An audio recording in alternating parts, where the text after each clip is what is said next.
네, 오늘 제가 준비한 수업은 사업을 시작하시는 분들이 많이들 접하시는 게 계약을 처음 시작을 해야 되는 것이거든요. 그래서 그 계약을 할 때 중요한 사항과 그리고 계약서를 작성할 때 꼭 유념을 해야 되는 사항에 대해서 일단 짚어보기로 하고요. 일단 계약을 작성을 다 하고 계약을 잘 체결을 했다고 해도 상대방이 계약을 정확하게 이행을 하지 않아서 돈을 받지 못하는 경우가 있습니다. 그래서 이럴 때 미수금을 어떻게 받을 수 있을 것인가, 이 부분에 대해서 강의를 준비를 해봤습니다. 많은 도움이 되었으면 좋겠습니다.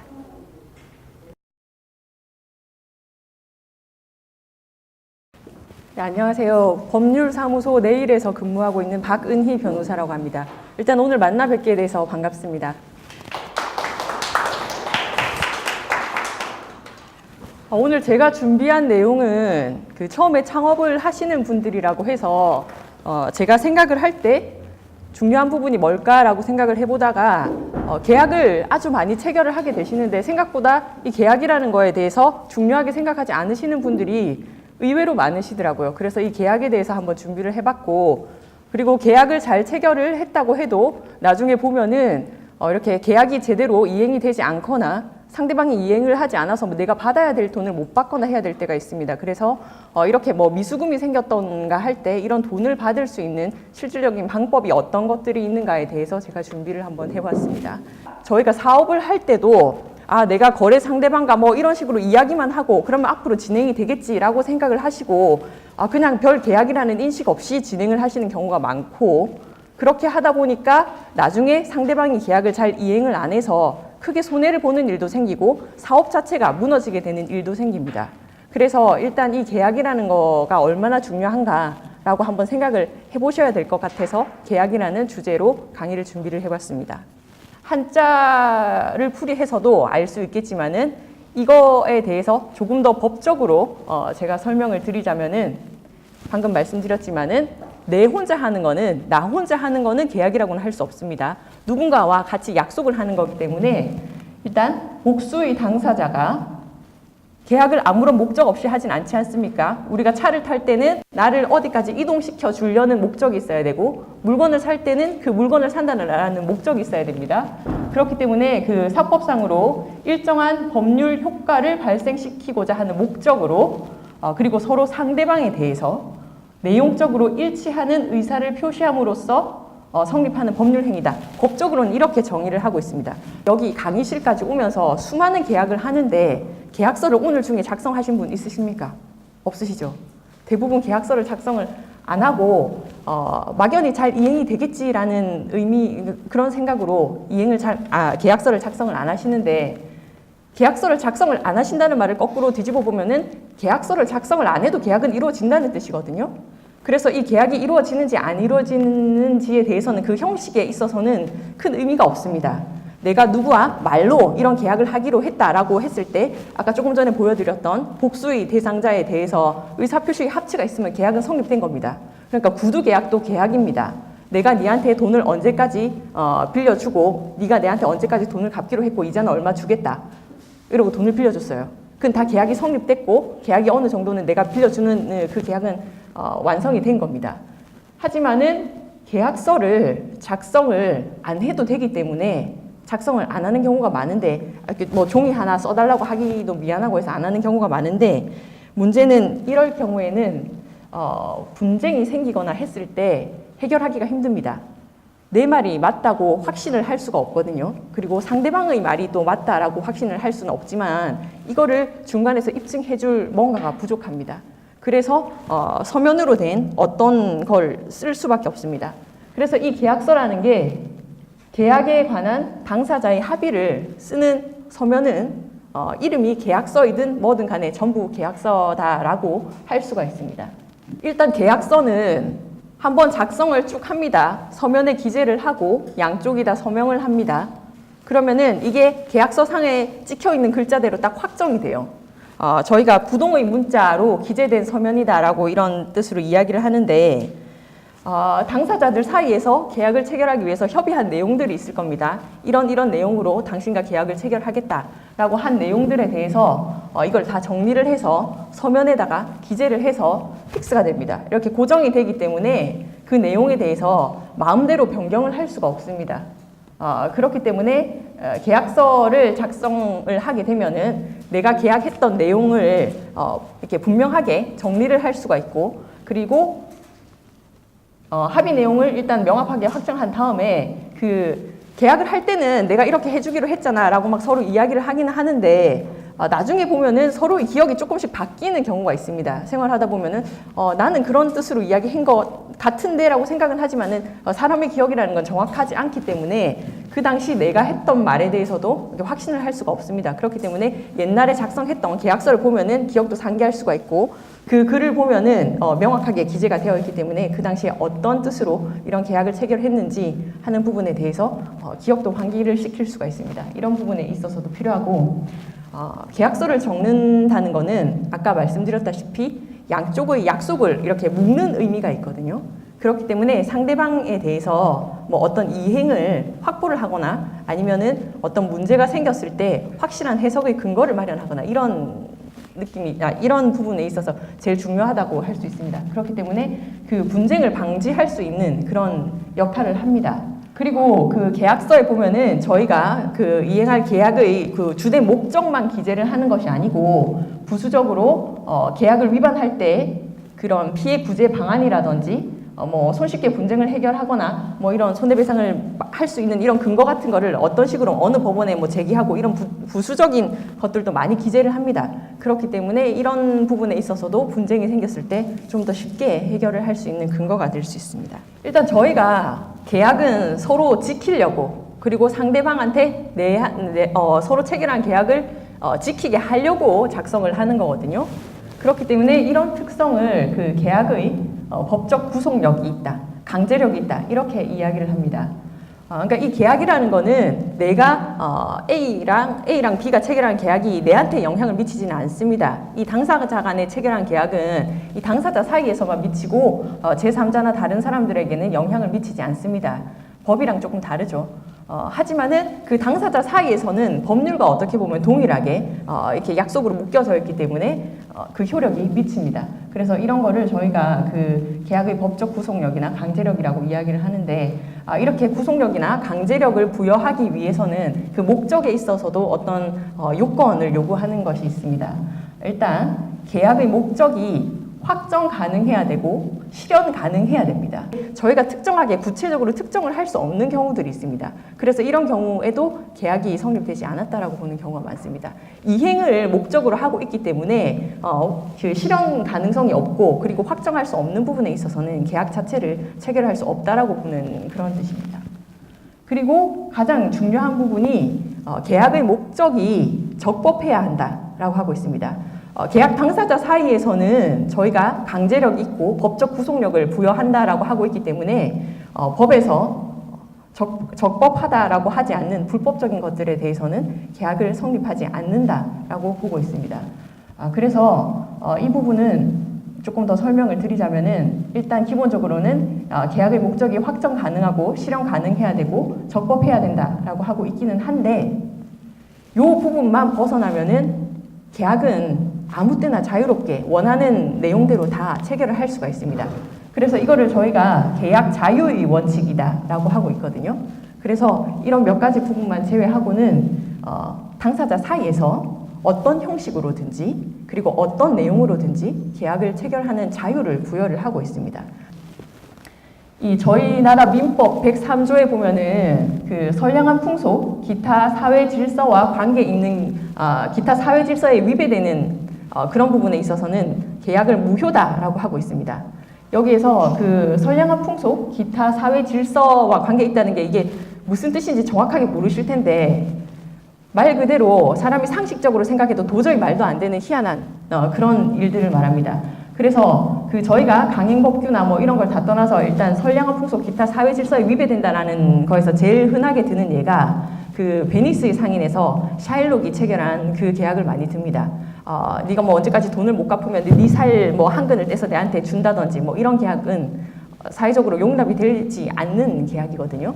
그리고 뭐 네가 도박을 하기 위해서 뭐 내한테 뭐 얼마를 빌려주고 내가 이 도박 자금으로 뭐 도박을 해서 돈을 얼마를 주겠다, 이런 것도 그 선량한 풍속이나 기타 사회 질서에 위배된다라고 하고 있습니다.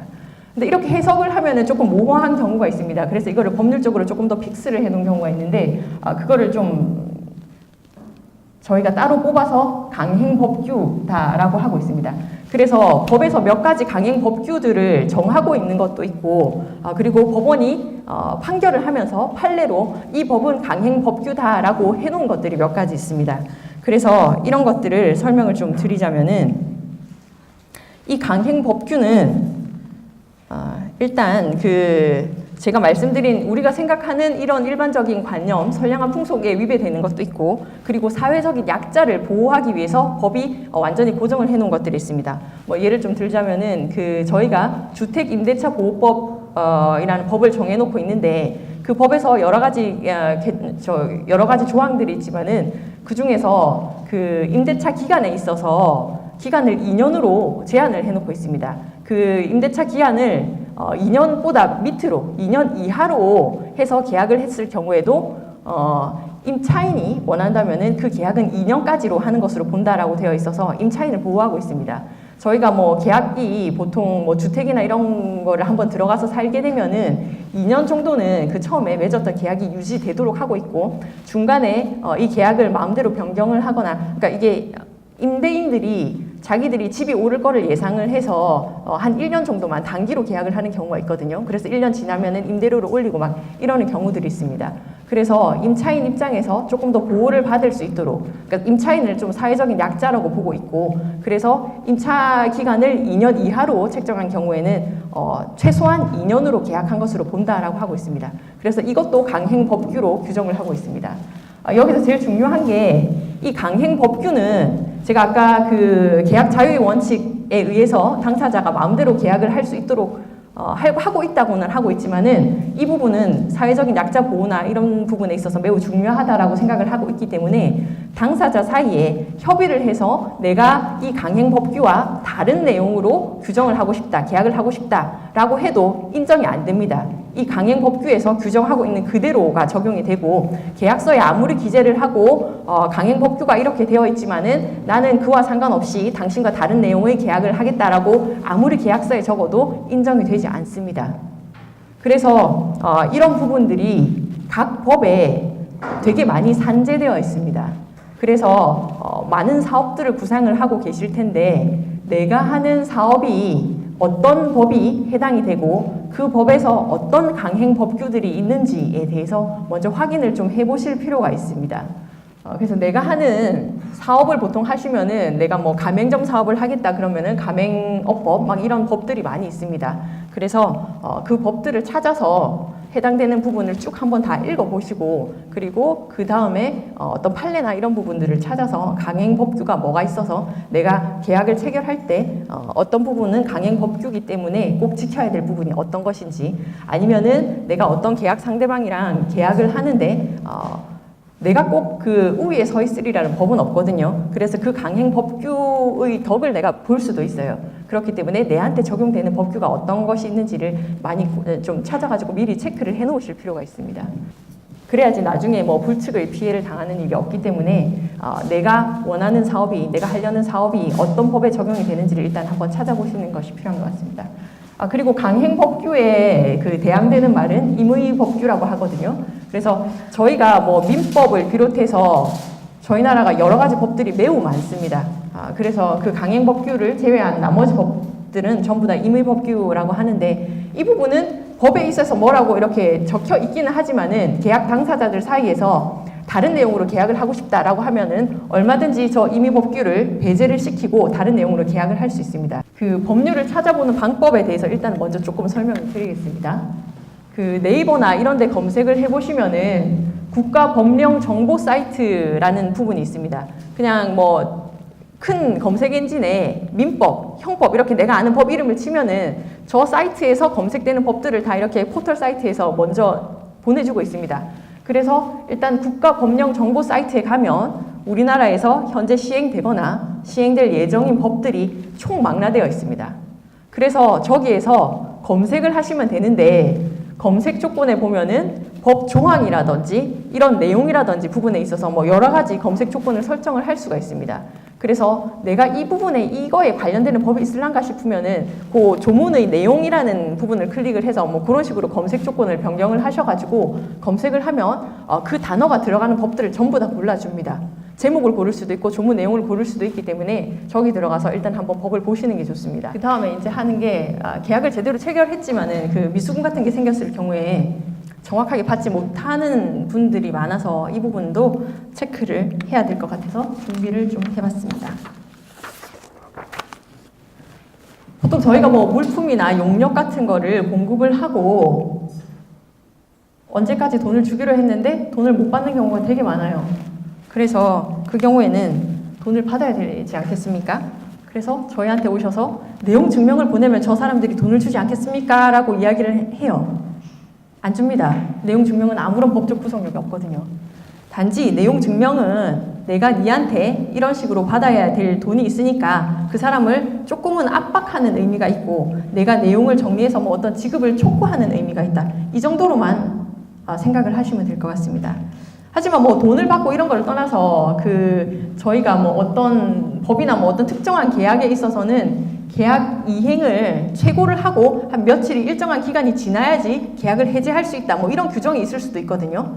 우리가 계약서를 앞서 체결을 할 때 어떤 사람이 계약 의무를 이행을 하지 않았을 경우에는 일단 이행을 하라라고 최고를 하고 그리고 14일이 지날 때까지도 계약을 이행하지 않는다. 그 경우에는 계약을 해지할 수 있다라고 저희가 문구를 넣었다라고 가정을 해보면은 그때 최고를 한번 해야 되는데 내가 최고를 했는지 안 했는지에 대해서 명확하게 입증할 수 있는 방법이 없어요. 그때는 이 내용 증명이 되게 중요한 역할을 합니다. 내용 증명을 보내면서 네가 뭐 몇 월 며칠까지 이행하기로 한 계약을 이행을 하지 않았으니까 내가 니한테 이행을 하라라고 최고를 한다라는 내용으로 적어 보내면은 이 내용 증명이라는 것이 내가 몇 월 며칠에 이 내용 증명을 우체국을 통해서 보냈고 그 우체국에서 등기로 보내기 때문에 그 사람이 송달받은 날짜가 이렇게 확인이 됩니다.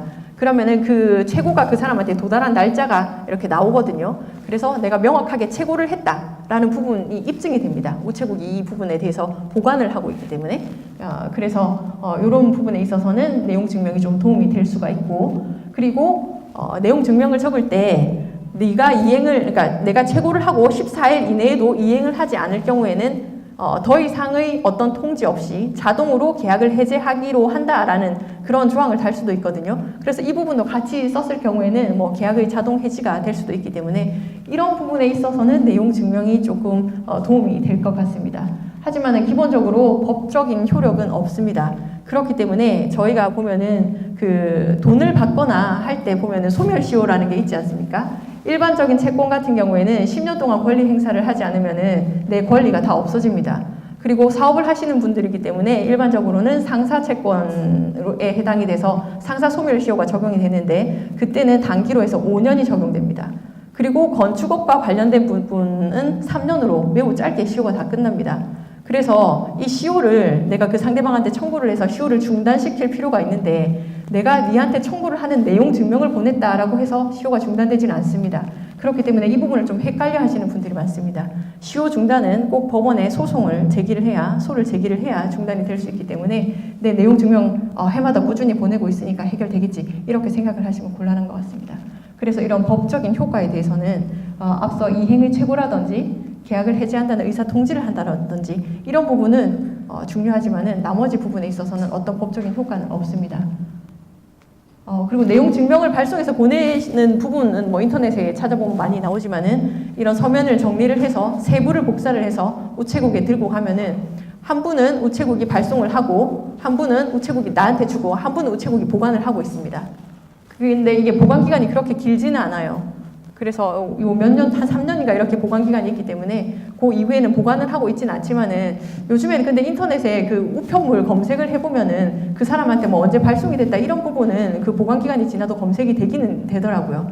근데 그 부분을 보관을 하고는 있지 않기 때문에 내가 보낸 부분에 있어서는 만약에 내가 이렇게 서면을 써가지고 내용 증명을 보내면 우체국에서 여기 스티커를 하나 붙여줍니다. 그래서 이 내용을 갖고 계시면 돼요. 이 부분을 계속 갖고 있고 이 스티커 붙여주는데 일련 번호가 쭉 나오기 때문에 이거를 또 우체국 그 택배 조회하는 것처럼 해서 조회를 하시면은 누구한테 어떻게 송달됐다는 부분이 언제든지 검색이 가능하기 때문에 이거를 항상 갖고 계시면은 뭐 어떤 이행의 최고라든지 계약을 해지한다는 의사 통지라든지 이런 부분은 명확하게 했다라고 입증이 될 수가 있습니다.